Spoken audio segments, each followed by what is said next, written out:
Greetings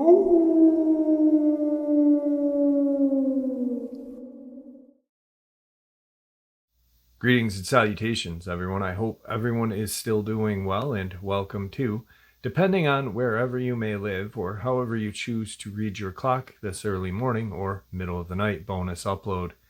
Before we jump into it, a couple links. As many of you know, I rely on Patreon, PayPal, channel membership, and the merch to help the channel to continue to grow and go. Links to Patreon, PayPal, and channel membership is in the description below. Merch displayed directly under the video. Also, Dogman Frightening Encounters, Volume 1 through 3, the audiobook versions. They were written and researched by Tom Lyons, narrated and produced by me, Jeff Nadolny. Those audiobooks are available on Audible, Amazon, and iTunes, links to which are also in the description as well. And finally, last but definitely not least, if you'd really like to help support the channel to continue to grow and go, simply subscribe. It does not cost you a cent. Click the like button, takes half a second. If you don't want to miss out on any of the informative uploads that I put out daily, click that bell icon, and folks, please leave a comment. Why? Well, because all of these things really do help the channel to continue to grow and go. And yes, folks, they definitely do matter. Now, everyone, I have taken far too much of your time. Let's jump in to this early morning or middle of the night bonus upload, shall we? Everybody's talking about the New World Order and a one-world government, but according to the former Canadian military officer, nobody wants to believe its true sinister nature lies in mysterious surrounding thousands of deep underground military bases scattered throughout the world. Here is his story. Timothy of Canada tells of a wild story, a story of underground military bases where animal and human sacrifices nourish the bowels of creatures that have inhabited the earth long before man arrived. He doesn't expect anyone to believe him, saying most people will think he's talking science fiction anyway. But nevertheless, he feels compelled to speak, feeling compelled to risk life and limb as the New World Order zeroes in on the last stages of its incredible worldwide population reduction plan. They have been delaying with their plan to reduce the world's population by 80%, but the globalists are now stepping up their activities. Timothy, who refuses to use his real name, in an extended conversation this week from Germany, where he's employed in an aerospace industry. I'm not about to use my name, risking incarceration, as I would be in violation of our country's State Secrets Act. Also, do you know that more than 3,000 people have been killed for trying to talk about what goes on in these underground bases? It's basically a death sentence when you start getting too close to the nerve center of the real New World Order plans. And Timothy says the real heart and soul of the New World Order plan lies in a mysterious underground military bases scattered all over the world, including roughly 30 in Canada, 140 in the United States, and more than 1,500 worldwide. He became privy to this top-secret information when he served as a junior officer in the Canadian Armed Forces in the Aerospace Engineering Branch, while working at one of the top-secret deep underground military bases at Cold Lake in Canada. And what he learned, and what he has been researching ever since leaving the military, is how this network of underground bases not only houses and conceals non-human life forms with incredible powers, but conceals an underground warehouse of sophisticated superhuman technology used for mind control, advanced military weaponry, and weather manipulation with the eventual goal of depopulating the world. Most people, including most of the so-called patriots, are sincere about defeating the New World Order, but they are really looking in the wrong direction. They need to uncover, expose, and alert the people of the world what's going on below the Earth's surface, said Timothy, who likes to talk in a machine gun rapid-fire fashion. as he recalled first being alerted to the underground military base phenomenon when he researched the mysterious events surrounding cattle mutilations in Alberta, Canada in the 70s.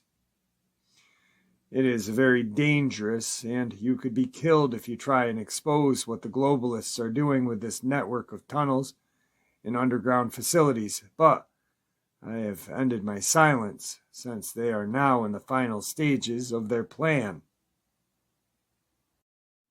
Remember when AIDS being manufactured? Well, what's in store for mankind is now much worse, and we need to do everything we can to try and stop the destruction of the world as we know it.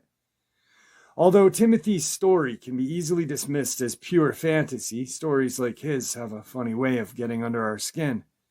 A funny way of creeping up on you right before you fall asleep at night.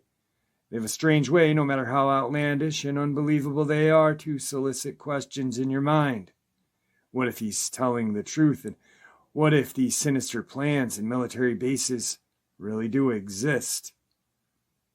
Even though Timothy has promised from his undisclosed location in Germany to provide names of at least 3 other people, making this initial story an ongoing saga, he provided a battery of questions, and perhaps a scientific, Shakespearean sorts of interim explaining why he decided to go public, and why it's imperative to uncover the secrets of the underground military bases.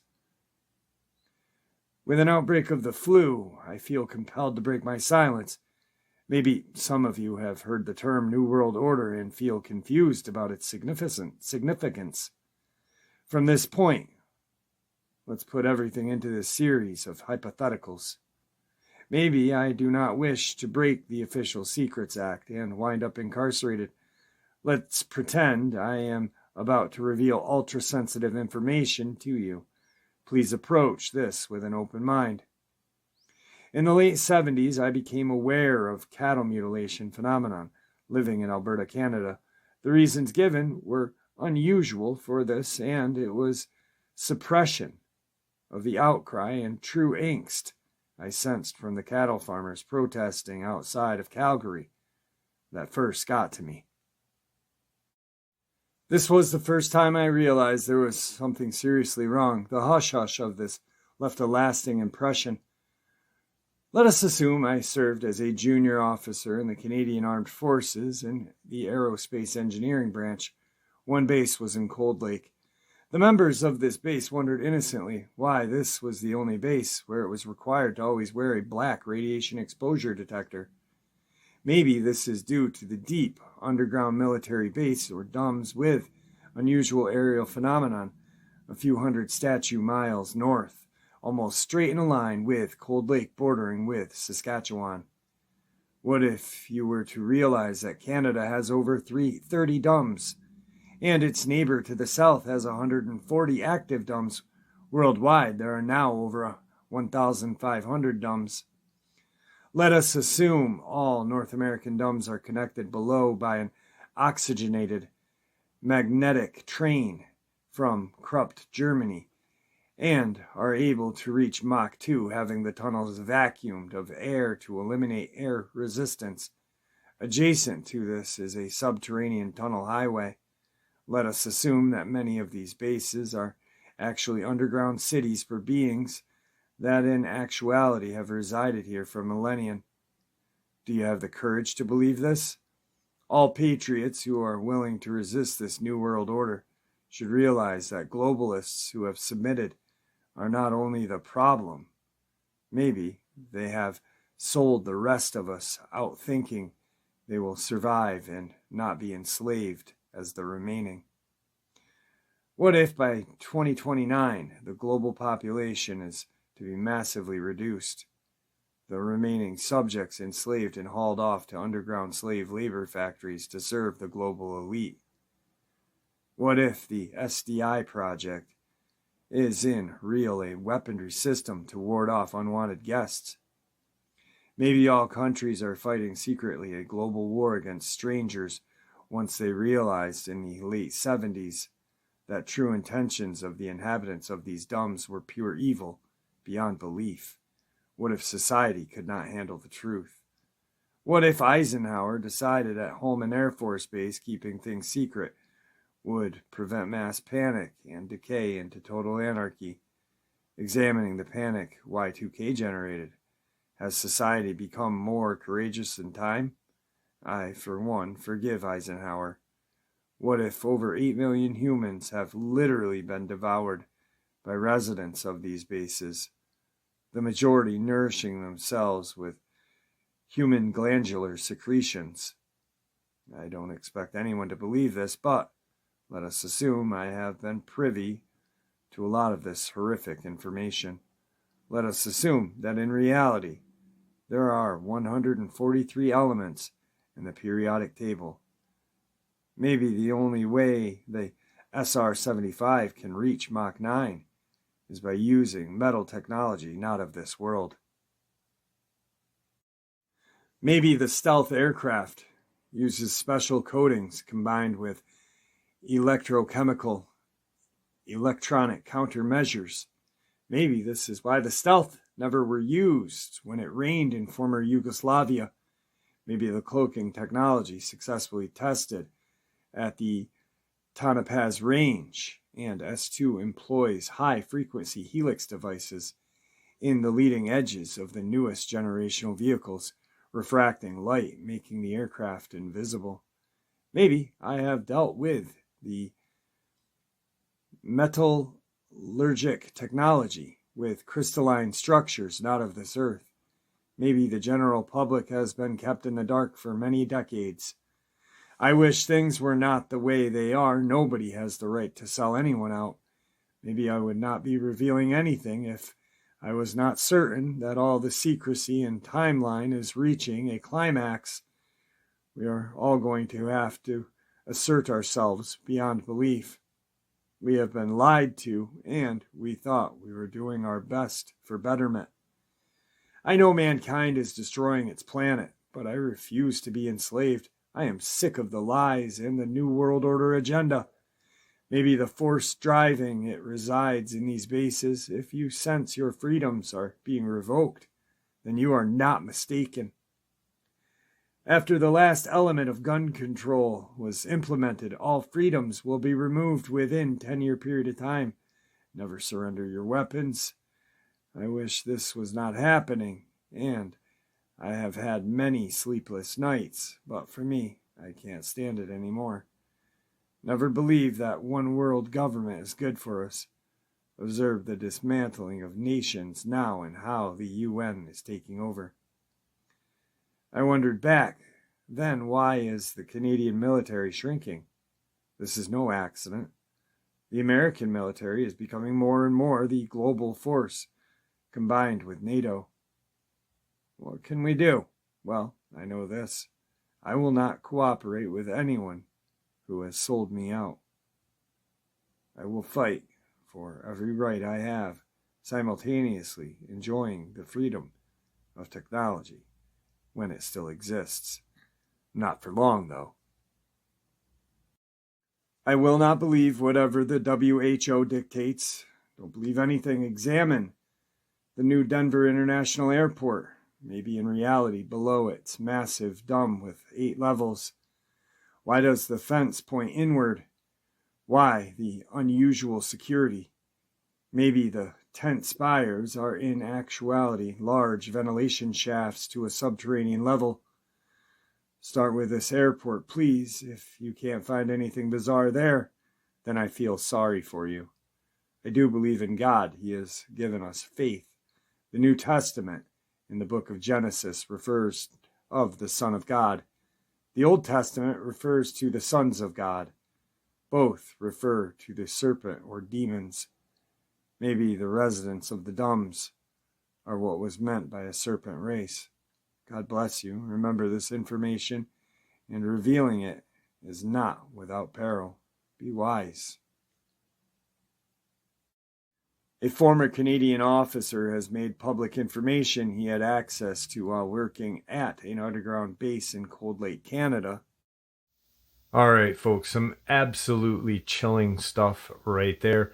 Let's jump into the second part of this early morning or middle of the night bonus.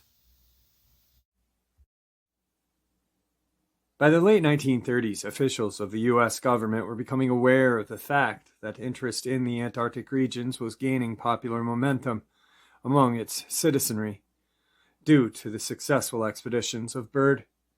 President Franklin D. Roosevelt took an active role in creating the United States Antarctic Service as he pushed for two separate Antarctic expeditions, one by Richard B. Black and Finn Ron, and the other by Admiral Richard E. Byrd, to be coordinated to form the United States Antarctic Service Expedition.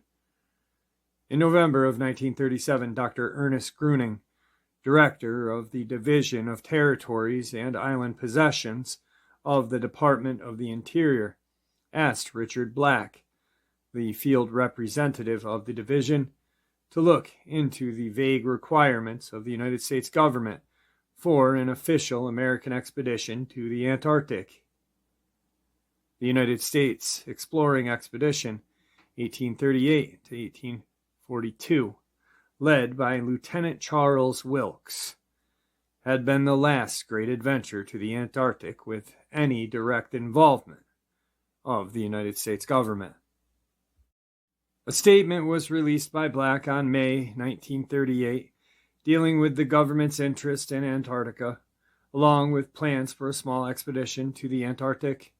The expedition plans, jointly proposed by Black and Ron, both members of the Byrd's second Antarctic expedition, grabbed the attention of Dr. Gruening, who in turn informed the Department of the State and President Roosevelt. As all of this is going on, Byrd was in Boston with his associates making plans for a third expedition to the Antarctic. Like the first two expeditions, this one was to be privately funded. Late in 1938, Byrd became aware of the government's position and possible action when an official of the State Department approached him for a consultation on the subject. This meeting and subsequent planning was brought to the attention of President Roosevelt.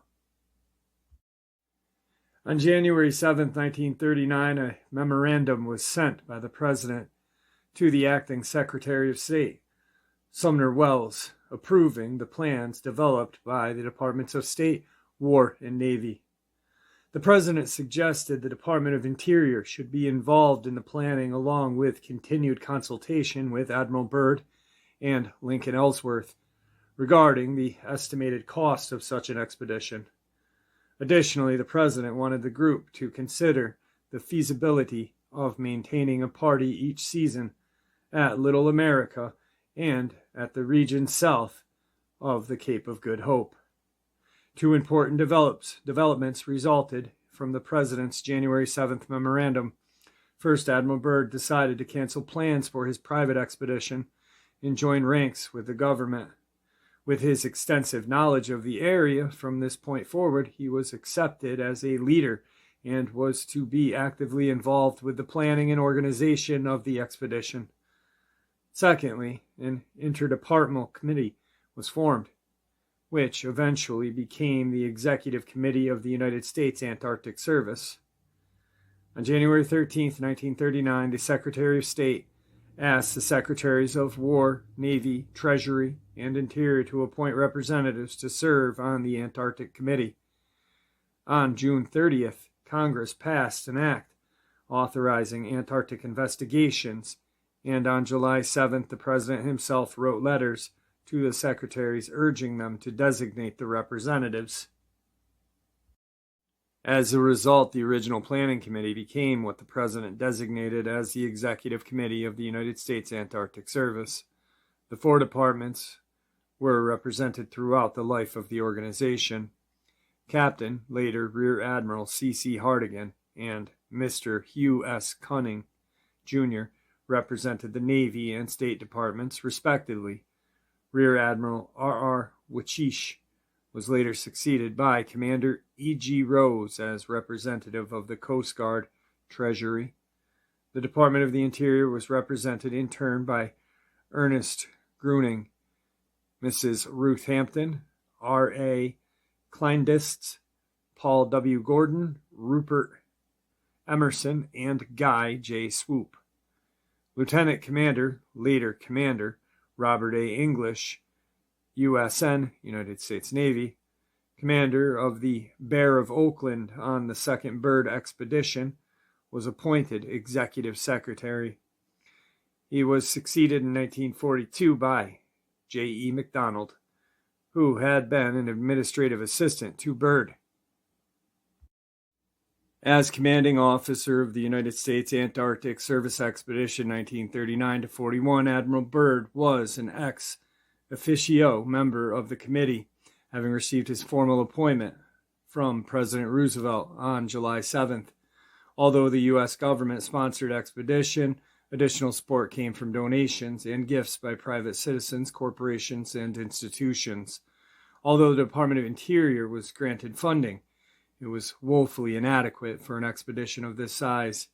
Coordinated efforts by the other departments filled the gap for funding of the equipment, service, and supplies. Admiral Byrd donated many of his supplies which he had gathered for his own expedition, the largest item being the barkentine Bear of Oakland, which was leased by the Department of Navy for $1 a year. Some of the private donors misunderstood the magnitude of the government's involvement and subsequently became disturbed by the lack of advertising concerning their contributions. Well in the excess of 100 firms and individuals contributed money, supplies, and equipment to the expedition, including tractors, food, clothing, instruments, tobacco, and books. Charles R. Walgreen of Chicago and William Horlick of Racine, Wisconsin contributed equipment and supplies for the USS Bear, and the Collier family of Collier, Wisconsin. George F. Getz and Justin W. Dart of Chicago supplied the Barclay Grow seaplane carried aboard the USS Bear. 2 ships were used by the expedition. One was Admiral Byrd's old ship, the Bear of Oakland, which had been used on the second Byrd expedition. The ship was reconditioned by the Navy and commissioned as USS Bear for the expedition. The second ship, the USMS North Star, was a 1,400-ton ship, wooden ice ship built for the Bureau of Indian Affairs of the United States Department of Interior in 1932.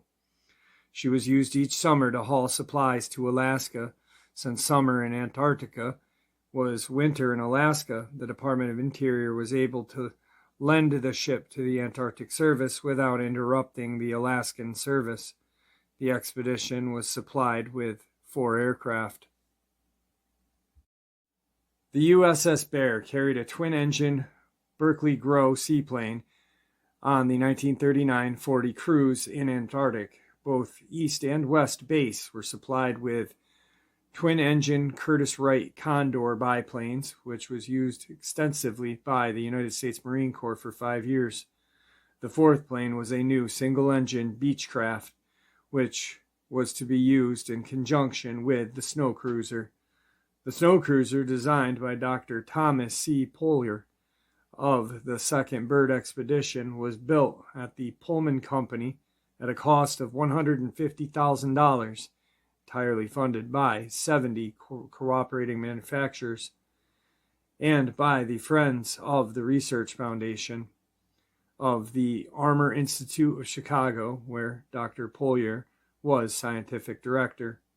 This motorized monster was 55 feet long and 20 feet wide, with sled runners attached to its bottom. With the wheels extended, it was 16 feet high. Inside the machine were sleeping quarters with 4 bunks, a scientific laboratory, a photographic laboratory, a radio room, a chart room, and a galley. Twin 150 horsepower diesel engines were connected to the generators, which in turn supplied power for the 75 horsepower electric motor that drove each wheel. The tires were made of rubber and were 10 feet in diameter. When a downgrade was reached, the wheels could be retracted, allowing the snow cruiser to toboggan down the incline.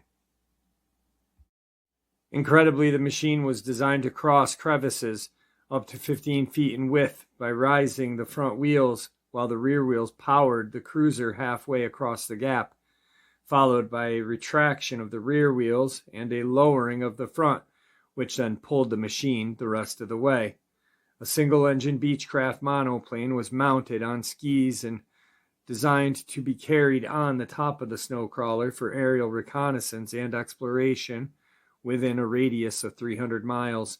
Enough food for 1 year could be stored inside, along with 2,500 gallons of diesel fuel, enough for 5,000 miles of travel, and 1,000 gallons of aviation fuel. The snow cruiser was designed for a maximum speed of 30 miles an hour on a flat, hard surface. She could climb grades of 37 degrees, turn in its own length, and move sideways at 25-degree angle. A total of 125 men departed from the United States in the 2 ships of the United States Antarctic Service Expedition, or BYRD-3. Captain Isaac Lystad, commander of the USMS North Star, while Lieutenant Commander Richard H. Cruzen, United States Navy, commanded the USS Bear with Benedict Johansen as ice pilot. Most of the men who made up the expedition were solicited from the military ranks, civilian agencies of government, and from scientific institutions. A few volunteers were employed by the Department of Interior for $10 per month. Food and clothing included. A total of 59 men, divided initially into 3 groups, wintered over in Antarctica. Dr. F. Alton Wade, senior scientist and geologist, was in charge of the snow cruiser, and 3 other men assigned to it. When it broke down as expected, it was parked at West Base, and the 4 men joined ranks with the West Base party of 29 men, led by Dr. Paul A. Stipple. The East Base party of 26 men was led by Richard B. Black. Many of the men had extensive prior experience in Antarctic with Byrd.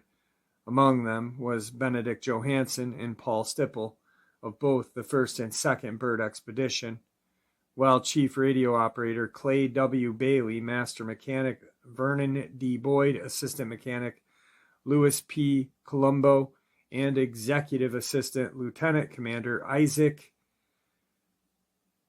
Schulasbach, U.S. Navy retired, had all been on the second Byrd expedition. Black, the leader of the East Base, dog driver Joseph D. Healy, and transportation engineer Finn Ron were also veterans of the second Byrd expedition, as was Frederick G. Dustin, an aide to Admiral Byrd on board the USS Bear. It is of significant importance to mention that many of the men involved with this expedition went on to participate in future explorations in Antarctica. Finn Ron led his own expedition in 47 to 48, while Schulasbach, as captain of the expedition ship Henry Darlington III of East Base, and cook Sigmund Guttenko of West Base were also members of the Ron expedition. In 1946 through 47, then Rear Admiral Richard A. Cruzen was in command of Task Force 68 of the United States Navy Antarctic Development Project, more commonly known as Operation High Jump. Lieutenant George J. DeFeck was navigator on the USS Bear in 39 to 40, but went on to command the Eastern Task Group of Operation High Jump. From 56 to 59, Admiral DeFeck was commander of Operation Deep Freeze, Task Force 43, U.S. Navy Support Force, Antarctica, leading the United States participation in the International Geophysical Year. Finn Ron and Carl Uckland at the East Base were eventually leaders of the U.S. bases during the first winter of the IGY 1957. Captain Richard B. Black was called back to active duty for Operation Deep Freeze 1 in 55 to 56. West Base veterans James C. McCoy, Charles C. Shirley, Vernon D. Boyd, Murray A. Weiner, Jack E. Perkins, and Paul A. Stipple were all active in Operation High Jump. The objectives of the United States Antarctic Service Expedition in 39 to 41 were outlined in an order from President Roosevelt dated November 25, 1939. This order was received by Admiral Byrd at Balboa Canal Zone as he boarded the USMS North Star on November 30th.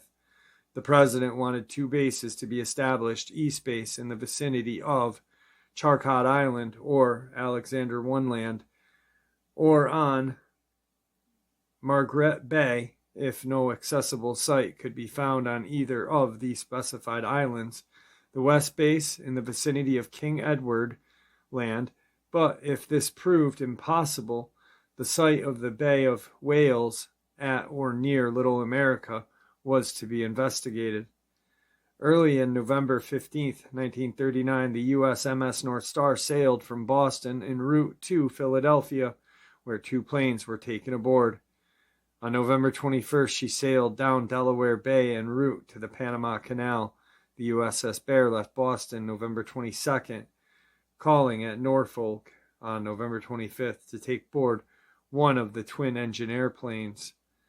On the 26th of November, she cleared the Virginia Capes en route to the Panama Canal. Admiral Byrd had stayed behind to clean up last-minute operations and flew from Washington to the Canal Zone, where he boarded the USMS North Star at Balboa on November 30th. The USMS North Star then departed for New Zealand, stopping at Pitcairn Island on December 13th and 14th, and at Easter Island on December 17th. She arrived at Wellington, New Zealand on December 27th.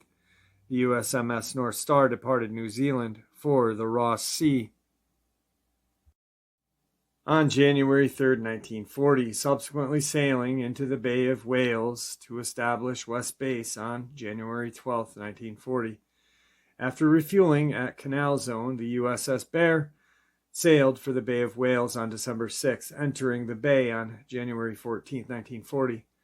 Working in 2 12-hour shifts, the USS Bear was unloaded in less than a week, and by January 24th, the USMS North Star was underway for Chile to pick up additional supplies, including a Navy twin-engine Curtiss Wright Condor plane and prefabricated buildings.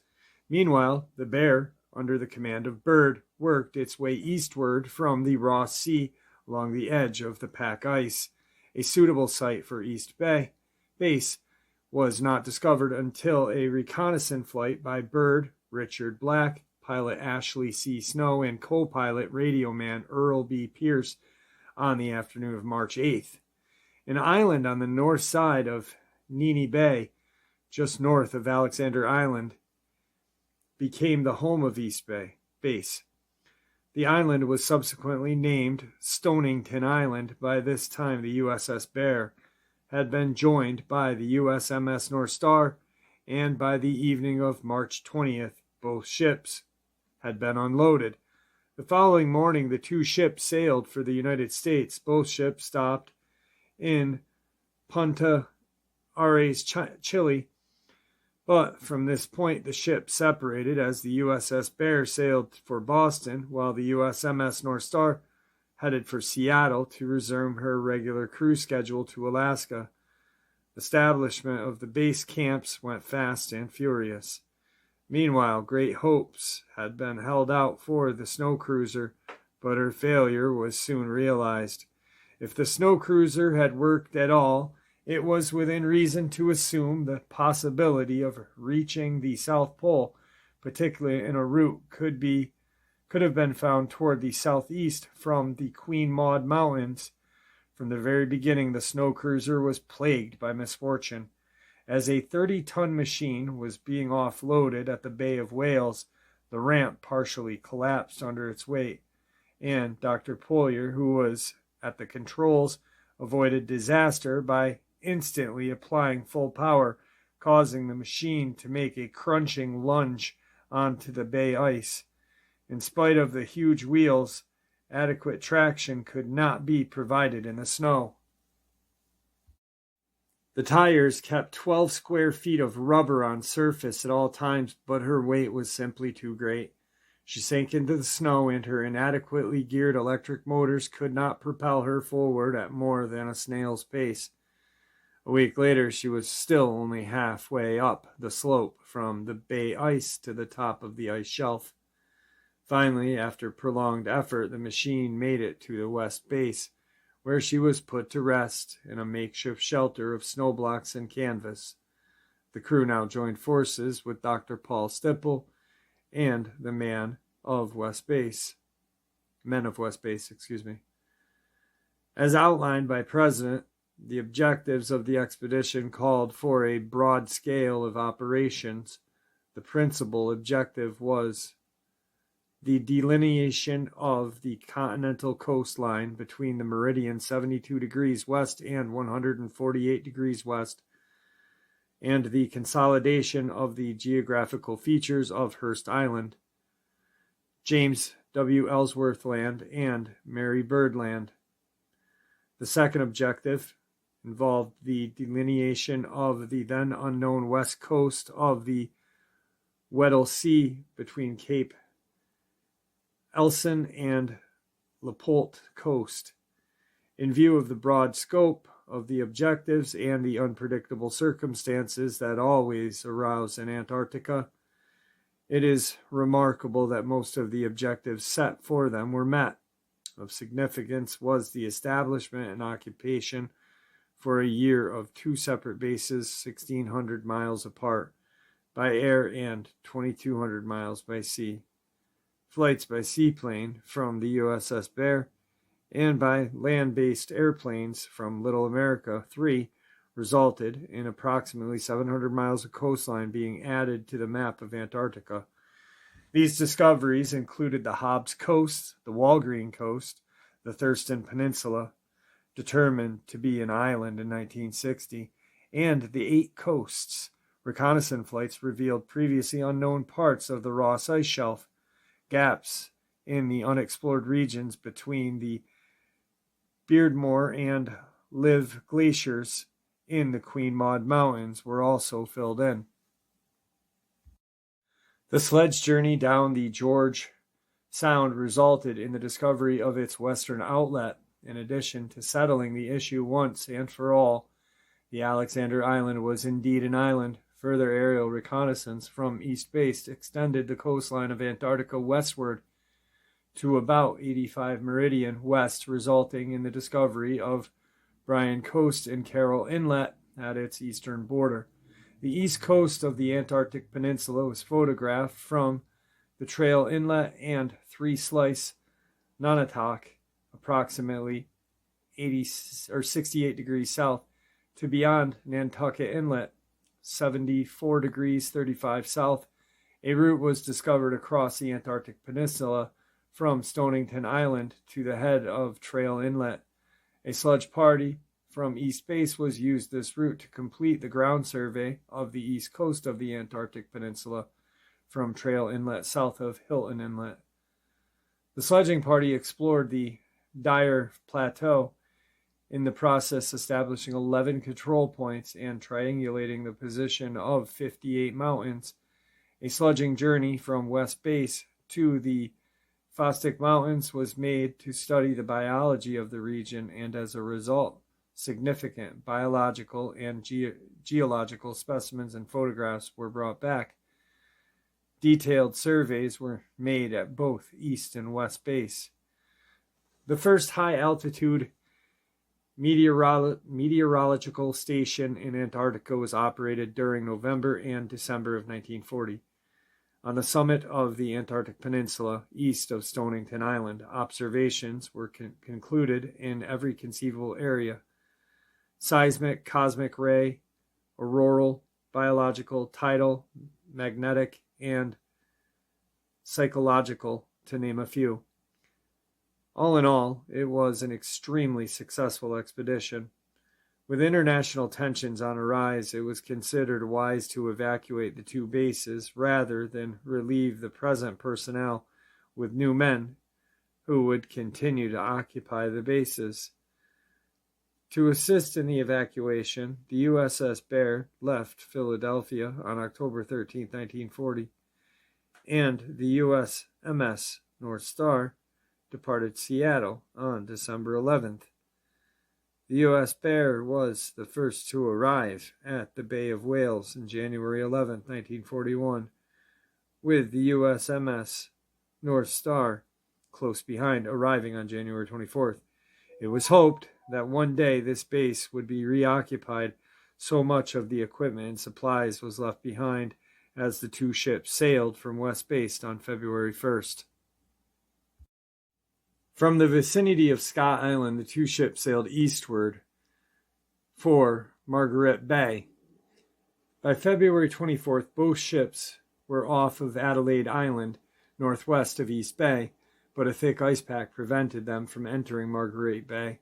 To save fuel, the ships returned north, where they anchored in Anderson Harbor in the Melquire Islands in the center of the Dogman Bay. Further attempts were made to penetrate the ice, but by the middle of March, they had not succeeded. The season was getting late, so it was decided to evacuate the base by air. Fortunately, the Condor had been repaired and test flown after the accident on January 19th, in which a ski had been cut off. On March 15th, the USMS North Star was ordered north to the Punta Arenas, Chile, where the men of West Base would disembark for food and fuel for a second year, would be put aboard the East Base in event the men could not be evacuated. Meanwhile, March 16th, the USS Bear put a party ashore in the Michelson Island, one of the Biscoe Islands just north of the Antarctic Circle, in order to build a landing strip suitable for evacuation purpose. The first flight left East Bay at 5:30 a.m. on March 22nd with 12 men aboard, along with records, specimens, and emergency equipment. The second flight brought the remaining 12 men. The plane was abandoned on Watson Island, and the USS Bear sailed immediately, arriving at Punta Arenas, Chile on March 29th. The USMS North Star arrived in Boston May 5th, and the USS Bear May 18th. Richard E. Byrd's story does not end here. Elsewhere, you could read about Operation High Jump and Deep Freeze, both of which Byrd was actively involved in. Admiral Byrd literally worked his adult life for personal, national, and international interests in Antarctica. In his final years, his role was unfortunately downplayed by the Navy, which only contributed to his failing health and eventual death. The following excerpt from 90 Degrees South by Dr. Paul A. Stipple says it best. As January 1956 ebbed, Byrd grew anxious to leave. We had achieved our main goals in Deep Freeze 1. He pointed out that there was little need to linger. His attitude was in sharp contrast with that which he exhibited on Operation High Jump. I recalled that when departure time came in 47, the striking sunset had turned the sky into a Kodachrome world. Even as the last call had been shouted, Byrd had kept his eyes fixed on the iridescent sky. "But I don't want to go yet, Paul," he said, shaking his head. But times had changed. The small discourtesies exhibited toward Byrd by Task Force 43 officers who felt Byrd represented the past had continued without abatement, and the strain of ignoring him had grown wearing to men whose temper could be Wagnerian when he was provoked. Time after time I could see the anger creep along the entire length of his body and then subside as his words came out steady, even casual. So on February 3rd, Byrd and I pulled out of the McMurdo Sound and headed home. For Byrd, it was his last departure from Antarctica. His wisdom had been responsible for bringing about the new era of the Antarctic activity. Others would carry on his work of exploration, making even greater use of scientific and mechanical tools of the modern world. None could live long enough to hope to make a greater contribution than he had. Moose Remington came to me at about 3 p.m. on March 12, 1957. His face clouded and his eyes avoided mine. "What is it?" I asked him. "I just heard the news over the Armed Force radio," he said softly, "that Admiral Byrd died today in Boston." When he left, I wrote a message for Mrs. Byrd, Marie, Dick's loving helpmate. My grief is as one of the family. I am here at the pole largely because Dick wished it so. I will do my best to continue my job as he would want it to be done. Please accept my deepest sympathy for the loss of a loving husband, father, loyal comrade, and one of the greatest American citizens, affectionately, Paul.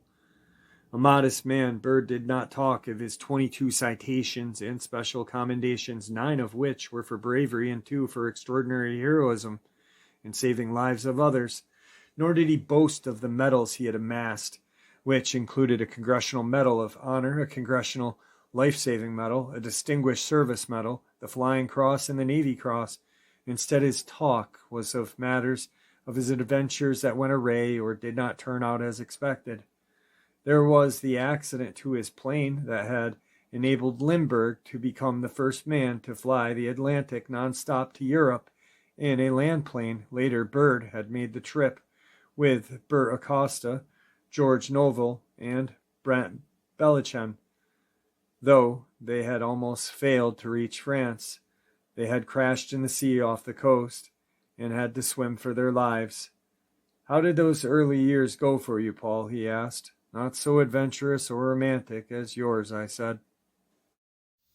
And there you have it, folks. I do hope you all enjoyed this as much as I enjoyed sharing it with you. I'd like to thank you all for supporting the channel. After all, it is your support that keeps the channel growing and going, and what gives all of us a place to share our experiences and theories judgment-free, just simply treated with the respect that we all deserve. Thank you. Everyone, please stay safe, happy, healthy, and ever vigilant, keeping an eye on our children, our pets, our family, and friends. These creatures are real, they are out there and dangerous. Share this information with those you love and care about, and it may just help save their lives someday. Until next time, never stop asking questions, never stop searching for the truth, and God bless.